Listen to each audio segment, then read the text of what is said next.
우리 주님의 은혜와 평강이 영과 진리로 예배하는 모든 성도님들께 넘치기를 원합니다. 제가 지금 성리지 순례 중에 있습니다. 그래서 오늘은 온라인으로 예배를 드리고 있고요. 미리 제가 사전 녹화를 하고 준비를 해서 이렇게 예배를 드립니다. 사실 많은 고민이 있었습니다. 성지 순례를 가기 위해서는 주일을 한번 빠져야 하는데 어떻게 하나. 성지순례가 예배를 빼고 갈 만큼 가치가 있는가, 이런 고민입니다. 다행인 것은요, 지난 코로나19로 인해서 온라인 예배로 예배드림이 우리 가운데 훈련이 되었다라는 것이죠. 그래서 이렇게 온라인으로 예배를 드리고 있습니다. 또 성지순례라고 하는 것이 단순 관광이 아니라 성경의 땅을 직접 밟고 보고 느끼면서 글만으로는 알 수 없는 성경의 말씀을 이해하는 그런 은혜가 있습니다. 이러한 것을 통해서 좀 더 말씀을 바르게 전하고 올바로 가르칠 수 있다라고 한다면 그만한 대가를 치를 수 있는 것이 아닌가, 그런 생각을 해봅니다. 그래서 이렇게 많은 비용을 들이고 시간을 들여서 성지순례를 가게 됐습니다. 바라는 것이 있다면요, 우리 교회도 자체적으로 우리 성도님들이 늘어나고 우리가 함께 성지순례를 계획해서 모든 성도분들을 모시고 성경의 땅을 밟아보면 하는 겁니다. 이러한 소망을 품고 하나님께 또 기도하고 있습니다.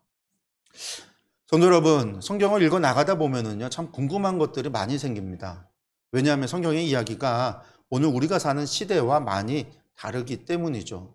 역사적으로도 많은 차이가 있고 또 지리적으로도 다릅니다. 사람들 간의 문화적인 차이도 있죠. 그러다 보니까 우리의 상식으로 이해하지 못하는 경우도 있고 알 수도 없는 것들이 있습니다. 특히 유대인들의 식문화는요, 참 이상한 것이 많아요.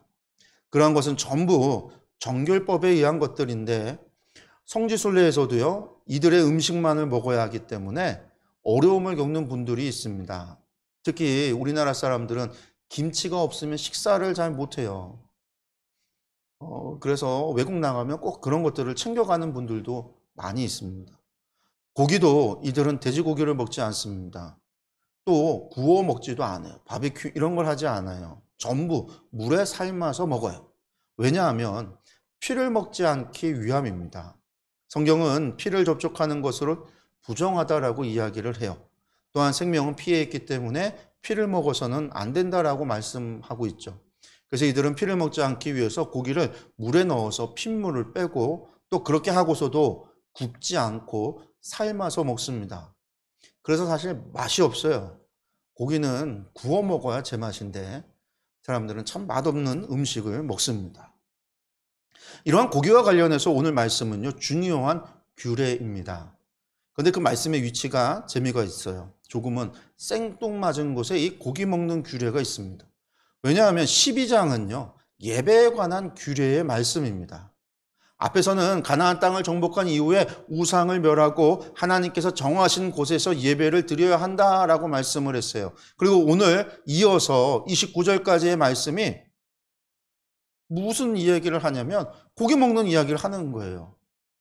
그리고 또 28절 이후에 29절 이하에서는 무슨 말씀을 하시냐면 다시 다른 신을 섬기지 말고 하나님만을 섬길 것을 명령합니다. 말씀의 흐름상 14절에서 29절로 이어져 있어요. 그렇게 읽어야 예배에 관한 완전한 규례가 됩니다. 그런데 이 사이에 이상한 말씀이 끼어 있는 거죠. 흐름을 완전히 끊는 것만 같은 규례. 고기 잡아 먹는 것에 관한 이야기입니다. 왜 이처럼 말씀의 흐름이 끊기도록 되어 있을까요? 우리가 이러한 부분을 잘 모르고 성경을 읽어 나가면요, 오해하게 돼요. 오해할 수 있습니다. 그래서 오늘 말씀은 왜 이런 흐름 속에서 오늘 고기 먹는 규례가 있는지 이 부분에 대해서 함께 살펴보려고 합니다. 먼저 15절과 16절의 말씀을 보겠습니다. 그러나 내 하나님 여호와께서 내게 주신 복을 따라 각 성에서 내 마음에 원하는 대로 가축을 잡아 그 고기를 먹을 수 있나니 곧 정한 자나 부정한 자를 막론하고 노루나 사슴을 먹는 것 같이 먹으려니와 오직 그 피는 먹지 말고 물같이 땅에 쏟을 것이며. 아멘.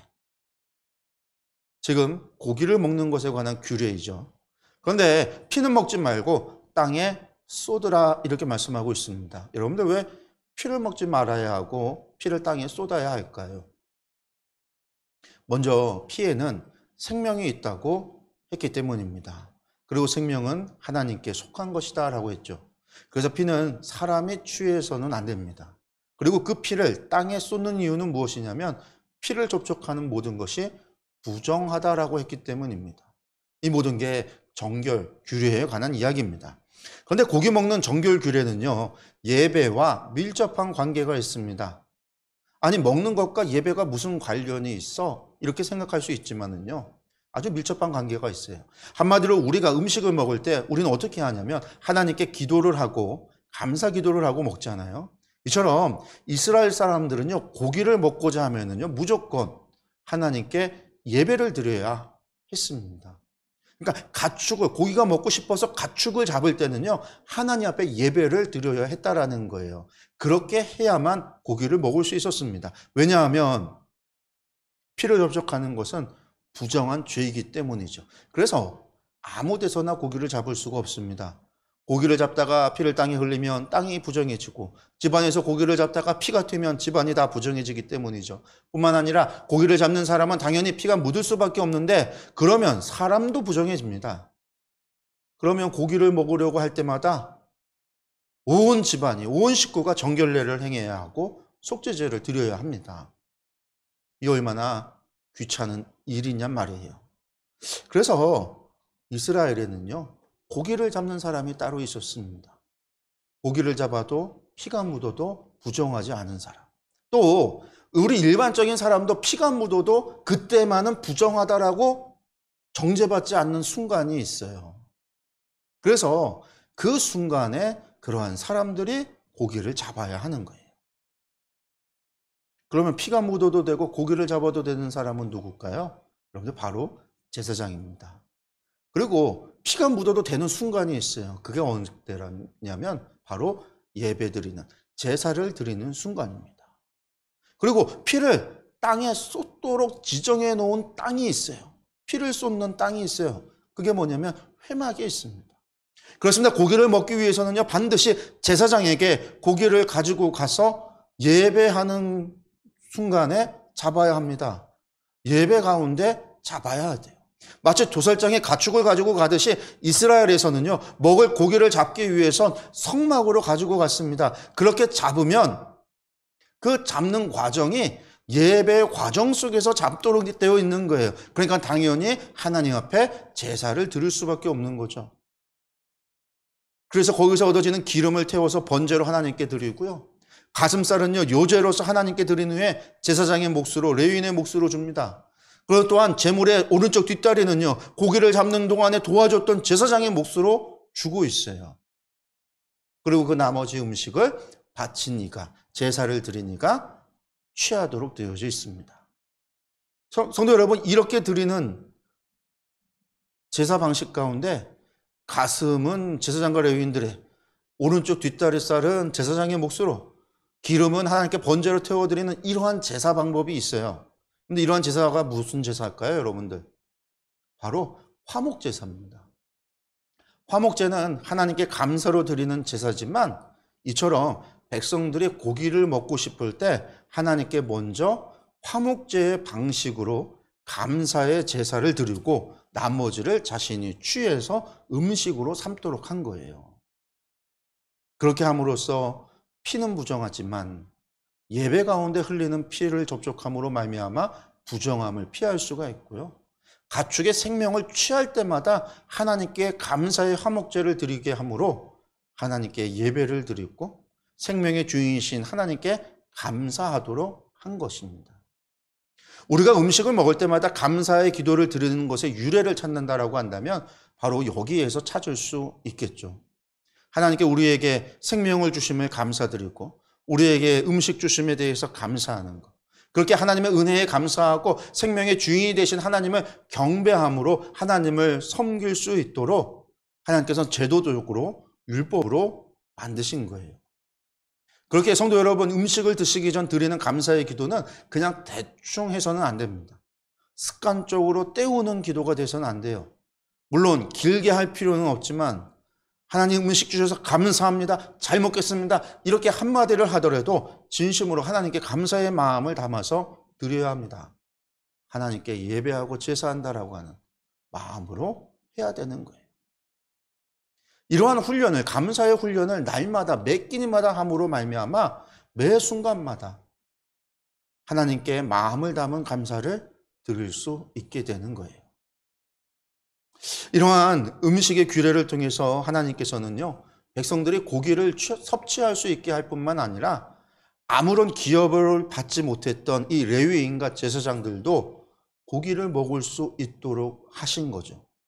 17절에서 19절의 말씀입니다.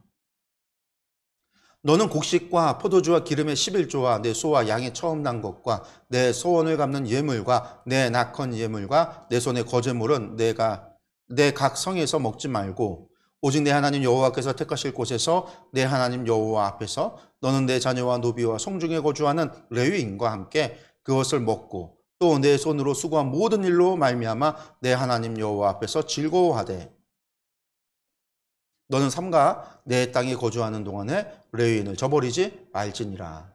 아멘. 27절에서 19절은요, 우리가 주의해서 읽어야만 합니다. 먼저 11조와 서원의 예물과 낙헌 예물은요, 각 성에서 먹지 말라 이렇게 말씀하시죠. 그런데 이 이야기가 무슨 이야기냐면요, 반대로 생각해 볼 필요가 있어요. 각 성에서 먹을 수 있는 제물이 있다라는 이야기입니다. 그리고 그러한 제물은 하나님께서 택하신 곳에서 자녀와 노비와 성중에 거주하는 레위인과 함께 먹어야 한다라고 말씀합니다. 특히 내 땅에 거주하는 레위인을 저버리지 말아야 한다라고 하죠. 여러분들, 이 말씀의 의미가 무엇일까요? 제가 지난주에 말씀을 드렸습니다. 예배를 드리는 장소는 성막으로 고정되어 있는 것 같지만 역사에서는 그러하지 못했다라고 했습니다. 요시야 왕의 종교개혁 때까지 제사장들이 각 지파의 성읍으로 파견이 돼서 각 고을과 성읍에서 제단을 만들고 제사를 드렸습니다. 특별한 절기를 제외하면 성막으로 올라가서 제사를 드리지 절기를 제외하면 성막으로 올라가서 제사를 드리지 않았어요. 그것이 요시야의 종교개혁으로 제사장의 파견을 금지하게 되고 오직 성전에서만 제사를 드리도록 신명기의 말씀대로 그 말씀을 지키도록 했다, 이렇게 말씀드렸죠. 그런데 여기에 문제가 생기는 거죠. 어떤 문제가 생깁니까? 가축을 잡고 고기를 먹는 문제가 생기는 거예요. 마을에 제단도 없고 제사장도 없으니까 가축을 어디서 잡아야 합니까? 성전에 올라가서 가축을 잡고 고기를 가져오는 수밖에 없습니다. 그런데 이것이 현실적으로 지켜지지 못합니다. 문제가 생기는 것이죠. 그래서 오늘 규례가 필요한 겁니다. 학자들은요, 이 말씀은 모세가 직접 이야기한 것이 아니라 모세의 율법에 대한 추가적인 율법이 첨가된 거다. 성전 제사로 고정되어짐으로 말미암아 추가되고 해설이 필요해서 이 신명기를 기록했던 이들이 이 부분을 첨가했다라고 이야기합니다. 그래서 14절에서 29절로 이어져야 될 예배 규례 가운데 15절에서 28절에 이 음식의 규례를 넣었다라는 거예요. 그리고 이 모든 것은 하나님께서 그러한 성령의 감동을 통해서 다시금 주어진 거죠. 왜 그럴까요? 예배를 한 곳에서만 드리면 백성들이 고기를 먹는 문제가 발생하기 때문이죠. 고기를 잡는 것도 문제가 되고요. 피를 땅에 쏟는 것도 문제가 됩니다. 제사를 드리는 것도 다 문제가 돼요. 그런데 오늘 말씀을 보면 고기를 먹을 때 사는 곳에서 잡아 먹으라는 거예요. 특별한 제사를 드릴 때에는 성전에 와야 하지만 그 외에는 아니다라는 거예요. 20절에서 25절의 말씀에 이 부분이 더 자세하게 기록되어져 있습니다. 내 하나님 여호와께서 내게 허락하신 대로 내 지경을 넓히신 후에 내 마음에 고기를 먹고자 하여 이르기를 내가 고기를 먹으리라 하면 내가 언제나 마음에 원하는 만큼 고기를 먹을 수 있으리니 만일 내 하나님 여호와께서 자기 이름을 두시려고 택하신 곳이 내게서 멀거든 내가 내게 명령한 대로 너는 여호와께서 주신 소와 양을 잡아 내 각 성에서 내가 마음에 원하는 모든 것을 먹되 정한 자나 부정한 자를 막론하고 노루나 사슴을 먹는 것 같이 먹을 수 있거니와 다만 크게 삼가서 그 피는 먹지 말라. 피는 그 생명인즉 내가 그 생명을 고기와 함께 먹지 못하리니 너는 그것을 먹지 말고 물같이 땅에 쏟으라. 너는 피를 먹지 말라. 내가 이같이 여호와께서 의롭게 여기시는 일을 행하면 너와 내 후손이 복을 누리리라. 아멘. 하나님께서는요, 고기를 먹고자 한다면 얼마든지 원하는 만큼 고기를 먹을 수 있다라고 하십니다. 그런데 하나님께 예배를 드리는 성막에서 멀리 떨어져 있다라고 한다면 너희들이 사는 각 성에서, 즉 자신이 사는 그 마을에서 고기를 잡아서 먹을 수 있다라는 거예요. 다만 피는 먹지 말고 땅에 쏟으라는 거죠. 이때에도 아무 땅에다 쏟는 게 아니에요. 정화진 땅에 쏟도록 되어 있습니다. 여러분들, 이것이 무슨 말씀이냐? 이제는 제사장만 고기를 잡을 필요가 없고 성막에서만 고기를 잡을 필요도 없다라는 거예요. 언제든지 각 사람들이 부정한 사람이든 정한 사람이든, 예전에 고기는 어땠어요? 예배 가운데 잡는 거잖아요. 그래서 정한 사람만이 고기를 잡을 수 있어요. 이제는 그런 게 아니에요. 부정한 사람이건 정한 사람이건 언제든지 각 사람들이 자신이 사는 성읍에서 고기를 잡아도 된다라는 거예요.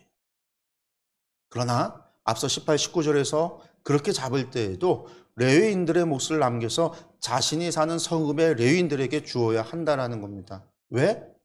그들은 하나님을 섬기기 위해서 땅을 기업으로 받지 못했기 때문입니다. 요시야 종교개혁 이후에 백성들 사이에서 큰 혼란이 일어납니다. 고기를 어떻게 잡고 어떻게 먹어야 하나? 물론 요시야 종교개혁 이후의 역사는요, 다시금 우상 숭배에 빠져서 멸망의 역사를 가게 되죠. 그리고 바벨론 포로로 잡혀가게 됩니다. 그렇기 때문에 이 법은요, 그 당시에는요 그리 중요하지 않았어요. 그러나 포로에서 돌아온 이스라엘 백성들이 두 번째 성전을 짓고 나서는 오직 성전에서만 제사를 드려야 했습니다. 신명기 12장의 말씀을 따라서 하나님께서 정해주신 예루살렘에서만 제사를 드려야 했습니다. 그 후에 고기를 먹는 것이 문제가 된 겁니다. 하나님께서는 모세의 신명기를 전승하여 그것을 기록하고자 했던 이들에게 고기를 먹는 규례를 오늘 새로이 주신 거예요. 그들이 자신의 성읍에서도 먹을 수 있도록, 또한 그 성읍에 사는 레위인들도 고기를 취할 수 있도록 새로이 법을 주신 겁니다. 성도 여러분, 지난주에도 제가 말씀을 드렸습니다. 율법이라고 하는 것을 한 번 정하면 결코 변함이 없는 것이 아니라는 거예요. 율법은 시대와 상황에 따라서 얼마든지 변할 수 있습니다. 바뀌어 왔습니다. 우리가 자꾸만 성경에서 1.1핵이라도 빼거나 더하면 여기에 기록된 모든 예언에 말씀되어졌던 모든 하나님의 진노와 심판과 징계를 받게 될 거다. 여러분들, 이 이야기를 가져다가 성경 전체의 말씀으로 우리가 생각을 하고 오해를 해요. 그러나 거기에서 말하고 있는 그거는요, 그 이야기가 아니에요. 하나님께서도 정하신 율법을 바꾸실 때가 있다라는 거예요. 큰 뼈대, 율법의 핵심은 변함이 없잖아요. 그 핵심은 변함이 없지만 그 뼈대에 붙이는 살은 시대에 따라서 바뀌고 변화되었다라는 겁니다. 하나님께서 이렇게 하신 이유는 언제나 하나님은 사람이 먼저이기 때문입니다. 율법이 우선이 아니라 사람이 우선이라는 거예요. 율법을 위하여 사람이 존재하는 것이 아니라 하나님께서 사람을 사랑하셔서 사람을 위하여 율법을 주셨기 때문입니다. 물론 율법을 지키고 순종해야 합니다. 그러나 그것이 사람을 잡는 올무가 되어서는 안 된다라는 이야기입니다. 예수님 당시 안식일법이 그랬습니다. 예수님께서는 인자가 안식일의 주인이다라고 말씀하셨어요. 여기서 인자란 예수님을 가리키는 말이기도 하지만 또한 사람을 가리키는 말입니다. 그렇기에 예수님께서는 안식일에 사람을 살리셨습니다. 성도 여러분, 우리 하나님 꽉 막힌 분이 아닙니다. 오늘 아이들이 이야기하는 꽉 막힌 꼰대가 절대 아닙니다. 우리 하나님은 마음이 넓습니다. 우리를 충분히 이해하시면서 또한 우리를 사랑하십니다. 그렇게 하나님께서 우리를 언제나 가장 좋은 곳으로 인도하시고 우리에게 가장 좋은 것을 베풀어 주십니다. 뿐만 아니라 우리를 위해서는 하나님께서는 언제든지 바꾸어 주신다라는 거예요. 성도 여러분, 부디 이러한 하나님을 깨달아 아시기 바랍니다. 율법까지도 바꾸어 주시는 하나님. 여러분들, 그러한 하나님을 만나시기를 바랍니다. 그 좋으신 하나님께서는요, 마지막까지 우리에게 좋은 것을 약속해 주세요. 26절에서 28절입니다. 오직 내 성물과 서원물을 여호와께서 택하신 곳으로 가지고 가라. 내가 번제를 드릴 때에는 그 고기와 피를 내 하나님 여호와의 제단에 드릴 것이요 내 제물의 피는 내 하나님 여호와의 제단 위에 붓고 그 고기는 먹을지니라. 내가 내게 명령하는 이 모든 말을 너는 듣고 지키라. 내 하나님 여호와의 목전에 선과 의를 행하면 너와 내 후손에게 영구히 복이 있으리라. 아멘. 하나님께서 얼마나 좋으신 분이냐 하면요, 우리가 하나님의 말씀에 순종을 잘하면 여호와의 목전에서 무엇을 하라고요? 선과 의를 행하면, 여기서 말하는 선과 의란 하나님의 말씀대로 여호와의 목전에서 하나님의 명령을 따라서, 규례를 따라서 하나님을 잘 섬기고 예배를 드리면이라는 뜻이에요. 그렇게 하면 우리뿐만 아니라 우리의 후손에게 영구히 복을 주신다라고 약속해 주셨습니다. 이걸 율법으로, 법으로 정해놓으신 거예요. 그렇습니다. 하나님은 좋으신 분이십니다. 천대의 복을 주시는 분이십니다. 그런데 그 조건이 무엇이냐? 먹고 마실 때 하나님께 감사드리고 하나님께 예배해야 할 것은 하나님께 나와 예배하면 주신다라는 거예요. 오늘날로 이야기하면 어떻게 될까요? 음식을 먹을 때마다 진심으로 하나님께 감사하고 하나님께 영과 진리로 예배한다면, 그렇게 감사의 삶과 예배자의 삶을 산다면 영구히 복을 주신다라는 말씀입니다. 성도 여러분, 여러분의 후손에까지 주시는 영원한 복을 받아 누리길 원하십니까? 그렇다면 하나님의 은혜에 감사하십시오. 먼저는 모든 음식 앞에서 감사하십시오. 또한 우리에게 주시는 새날에 대해서 감사하십시오. 그러기 위해서 하루를 시작하는 순간과 하루를 마감하는 그 순간에 하나님께 감사하십시오. 그리고 모든 예배에 참여하십시오. 하나님을 섬기기 위하여 하나님께 나아가십시오. 하나님을 예배하기 위하여 예배의 자리로 나아가십시오. 그렇게 하나님께 감사하며 하나님을 섬기고 하나님께 예배를 드린다면 하나님께서는 오늘 약속하신 영원한 복을 저와 여러분의 후손에게 영구히 주실 겁니다. 사랑하는 성도 여러분, 오늘은 비록 우리가 온라인으로 예배를 드립니다. 그러나 우리가 영과 진리로 하나님을 예배한다면, 진심으로 우리의 마음을 담아 예배를 드리고 있다라고 한다면 하나님께서는 이 예배도 기뻐 받으실 겁니다. 지금 기뻐 받으시고 계실 겁니다. 혹여 어떤 이는 이 예배를 통해서 하나님께서 받으시는 은혜를 누릴 수 있고, 누군가는 예배를 소홀히 함으로 시간을 때우게 됐을지도 모릅니다. 이러한 차이를 만드는 것은 우리의 중심이 어디를 향하여 있느냐에 달려 있다라는 사실을 여러분들 기억하셔야 합니다. 우리의 중심이 하나님께로 서 있고 하나님께 우리의 마음을 담아 진심으로 예배한다라고 한다면 우리의 예배의 모양이 어떤 모습이든, 우리의 예배의 상황과 환경이 어떠한 환경이든 하나님께서는 반드시 그 예배에 임재하여 주시고 그 예배를 받으십니다.